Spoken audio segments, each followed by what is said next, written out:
妈，这15万的彩礼，是不是有点太多了？你知道张成家的条件，别回头再给人要跑了。可我妈只是拍了拍我的手，让我把心放到肚子里。她说她自有想法，我也就没有多说。直到两家父母见了面，我才知道我妈的良苦用心。大家好，开始今天的分享之前，希望你能给人间烟火点个订阅。我将会分享更多优质的内容。我叫林佳佳。我和我老公张成的认识非常的浪漫。那日，我趁着午休的时间，独自一人下楼吃饭。那2天我嗓子有点疼，只能选了一个粥铺用餐，想着吃点清淡的。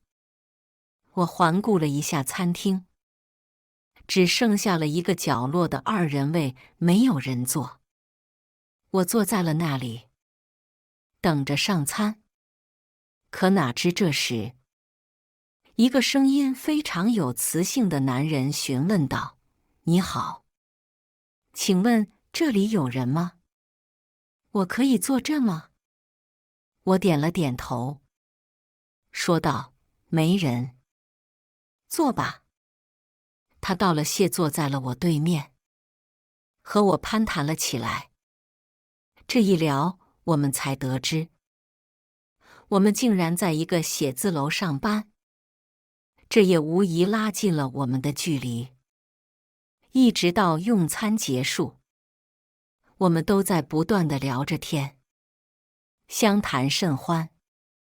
饭后，我要了这个男人的联系方式，回到了公司。可我早已无心工作，脑子里都是那个男人的身影。我知道我喜欢上了他。夜晚下班后，我鼓起了勇气，询问了他的名字，知道了他叫张成。在此后，张成也总是有意无意地找我聊着天。日积月累之下，我们逐渐地对彼此有了感情，顺理成章地谈了一场轰轰烈烈的恋爱。这天，张成说要我下班以后在楼下餐厅等他，说有惊喜要送给我。我来到了餐厅，找到了一个靠窗的位置，等待着张成的下班。我隐隐地期待着这份惊喜，但是我心里似乎知道了这份惊喜是什么。没一会，张成拿着一大束的玫瑰花走来了。他看到我，递给了我花。我笑着对他说：“谢谢。这也不过节。你送我玫瑰花干什么？”只见张成浅浅一笑，单膝跪到了我的面前，说道：“佳佳，虽然我家条件不太好，但是我是真的喜欢你。今天是我们恋爱100天的日子，你愿意嫁给我吗？我会一辈子对你好的。”虽然我心里早有准备，但是此刻还是被张成的甜言蜜语感动得一塌糊涂。我想都没想，就重重地点了点头，答应了张成的求婚。我以为我们之间的感情这么好，没有什么可以阻挡我们的爱情之路。可我错了，恋爱的确是甜蜜的，而结婚要涉及到的东西太多了，我们有点闹得不太愉快了。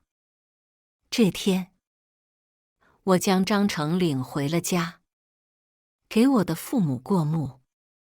只见我妈一见到张成，就上下打量个不停。张成被我妈看得浑身不自在，他笑着说道：“阿姨，我身上是有什么奇怪的东西吗？”我妈摇了摇头，清了清嗓子说道：“我不反对你们结婚，但是我要15万的彩礼。”张成被我妈的话吓了一跳。要知道，在当地最高的彩礼也才5万，以张成家的家境，是自然拿不出这么多钱的。张成的脸色有点难看了，整个饭桌上都寡言少语，一副心事重重的样子。吃过饭后，他就假借公司有事儿就先走了。我送走张成时，在楼下安慰道：“我知道我妈狮子大开口，吓坏你了，你别担心，我去劝劝我妈。”张成一把抱我在怀里，对我说：“对不起佳佳，我家真的拿不出来那么多钱。”说完这话，他松开了我，失魂落魄地走了。我回到家里，有点埋怨我妈。我不悦地说道：“妈，你这不是难为人吗？我跟你说过他家条件不好，你还要这么多彩礼，难不成非得把我们拆散了你才满意？”只见我妈笑了笑，摸了摸我的脑袋，回答道：“傻孩子，妈不会真的要这么多彩礼的，你放心吧，我自有原因，到时候你就知道了。你先叫张成的父母和我见面吧，这事儿见面再谈。”就这样，我将我妈原话告诉了张成。他也是丈二的脑袋，摸不到头脑。准婆婆还是约了我们家1周后的见面，说饭桌上再详谈。这天，我和我妈早早地来到了约定的饭店。到了那里，准婆婆一家早已等候在了那里。我的准婆婆见了我妈后，直夸我妈年轻，根本不像50多的人，反而像没结婚的小姑娘。我妈被夸得脸红了又红。一番寒暄后，张成妈妈终于进入了正题，对我妈说道：“未来亲家母啊，听程程说咱家要15万彩礼，不是说家家不好啊，是我家条件真不行，拿不出那么多彩礼来呀。”我妈笑了笑，没有说话。准婆婆看了一眼我妈，继续说道：“你看，我家拿出2万块钱，意思一下，您看可以吗？”我偷偷地给我妈使了个眼色，意思告诉我妈差不多得了。他家真的拿不出来，我是真的喜欢张成。我妈给我比了个放心的手势，随后她缓缓说道：“这样吧，亲家，咱个让一步，15万的彩礼你还是照出，我们家赔1套婚房，你看怎么样？这套婚房价值也要100多万，你不吃亏。”婆婆听到100万的婚房，眼睛放着光，当即就答应了下来。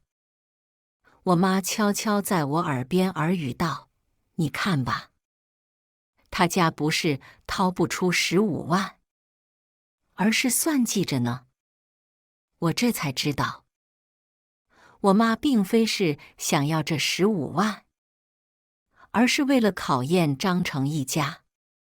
可奈何我太喜欢张成了，虽然他家没经受住考验，我还是想要嫁给他。我妈没有办法，只能随我去了。但是她算准了我婆婆还会再算计我，因此房子写了我妈的名下，并没有过户给我。让我没想到的是，而后发生的一切果真如我妈所料。我和张成的婚礼定在了2个月以后举行。时间飞快，转眼就到了我们大婚的日子。一大早，张成就来到了我们家接走了我。到了婆家，我被眼前的景象惊呆了。一屋子坐的满满都是他们家的亲戚。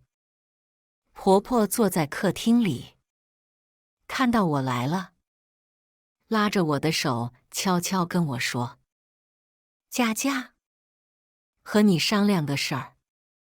你看你这结婚了，可是你大姑姐还一直没着落。要不你先把房子过给你姐，让她傍身，等她结婚了再还给你。”好家伙，我这还没有过门，就想着将我的房子占为己有。我一时间看清了婆婆的嘴脸，但是面对众多宾客，我不想闹得难堪，便没有说话，只是笑了笑。而后婆婆又说道：“这么多人在，我想你也不想太丢人吧？”我没想到婆婆威胁我，我哪里受得了这种屈辱？我刚想开口，司仪拿着茶来了，让我们敬茶。我拿起茶杯，一把泼在了婆婆的身上。我大姑姐当场就怒了，骂道：“你有毛病吧？”张成也被眼前一幕看愣了，他抓着我的手吼道：“你闹什么呀？大喜的日子！”我甩开了丈夫的手，吼道：“你们也知道这是大喜的日子啊！那我的好婆婆挑这个日子让我把我父母陪嫁给我的房子送给大姑姐是什么意思？”一时间，众人纷纷窃窃私语起来。只见婆婆被吓得脸色惨白，她没想到我会大闹自己的婚礼。既然事情已经这样，我干脆一不做二不休地吼道：“我还没有嫁过来，你们就想打我房子主意？休想！”婆婆听到这，厚颜无耻地说：“那晚了，你嫁给我儿子了，这房子自然有我儿子一半。”原来我妈早就料到我婆婆会有这一出。我笑了笑，拿出了那份购房合同，说道：“你们看好了，这上面是我妈的名字，和你们在场的每一个人一点关系也没有。”这时，婆婆一家傻眼了。之后，我把彩礼还给了他们，和丈夫去办了离婚手续。我很庆幸能够及时止损，及时爬出了那个火坑。我想，否则我要被烧得连根汗毛都不剩了吧。小结：笔者认为，如果不是文中的婆婆如此的算计，那就不会毁了儿子的婚姻，还背上贪得无厌的罪名。在此奉劝广大的读者，婚前一定要擦亮眼睛，抱着谨慎的态度走进婚姻，切不可因为一时的恋爱脑蒙蔽自己的眼睛，使自己陷入困境。婚姻是两个家庭之间的融合，更是两个灵魂的相互接纳和扶持。然而，在现实生活中，婚姻往往充满了各种挑战和考验。在这个故事中，林佳佳和张成的婚姻经历了一个波折的过程。在林佳佳的婆婆为了自己女儿的婚事，不惜将儿媳的婚房占为己有。这种自私的行为不仅伤害了林佳佳的感情，更是让她看到了婚姻背后的真相。